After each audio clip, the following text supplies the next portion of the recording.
Hello Facebook. I know I haven't made one of these videos in a while. I've been busy, but today I have a couple of projects that I would like to talk about and a couple of important issues that I'd like to discuss, namely the issues of backups and power protection for your equipment.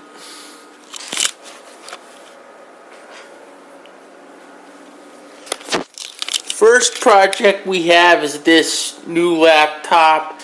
It's getting security software put on it. No big deal.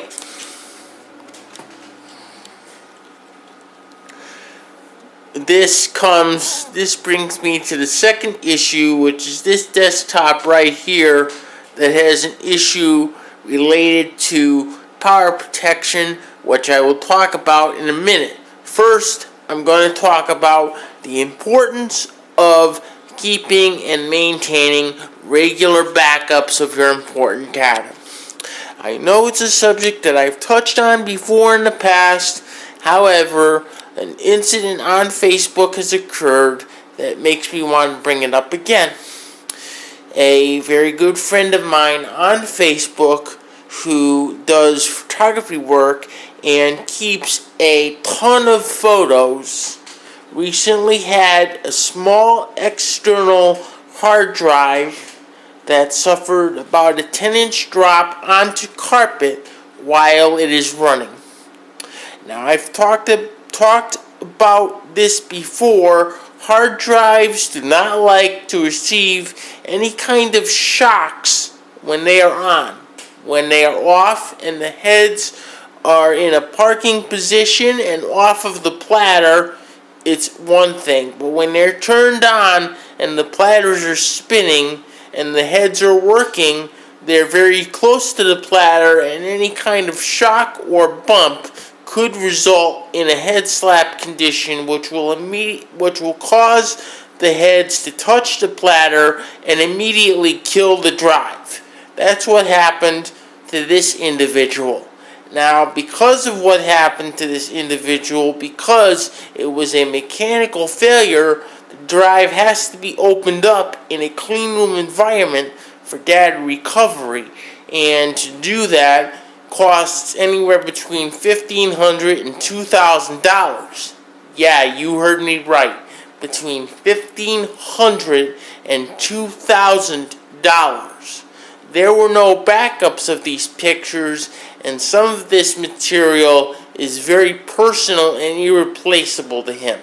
He is now wondering what the heck he's going to do with it, because he doesn't want to spend between $1,500 and $2,000. The lesson here is, I know I've said it before, backup, backup, backup. Which brings me to this computer. As many people are aware, we've had storms in the Woodbury area on Monday evening. Although Woodbury itself did not lose any power, many surrounding towns suffered power loss, including Roxbury, which suffered a fairly significant loss of power. Yesterday, this particular customer reported receiving a lot of power surges in her house, probably from leftover effects of the storm, maybe a little repair work being done by CL&P, whatever. The computer was on, and the computer seemed to work through the power surges just fine. However, when she turned it on this morning, she found that the computer would not turn on. It was brought in, and I diagnosed the power supply, and the power supply tested good, which leaves us with only one component left as to the cause of a problem like that.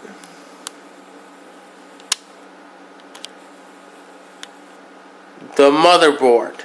And unfortunately, now that the motherboard is no good, this computer is no longer worth repairing.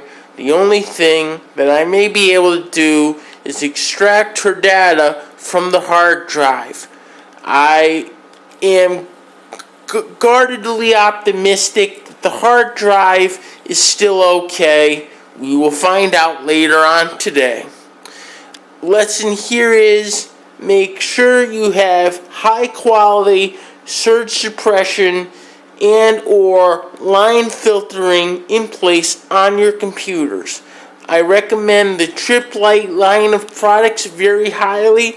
Specifically, their desktop UPS systems. I will provide some links on my Facebook page to these products later on in the day today. Well, I just wanted to give you guys all that info. I will see everyone soon. Bye-bye.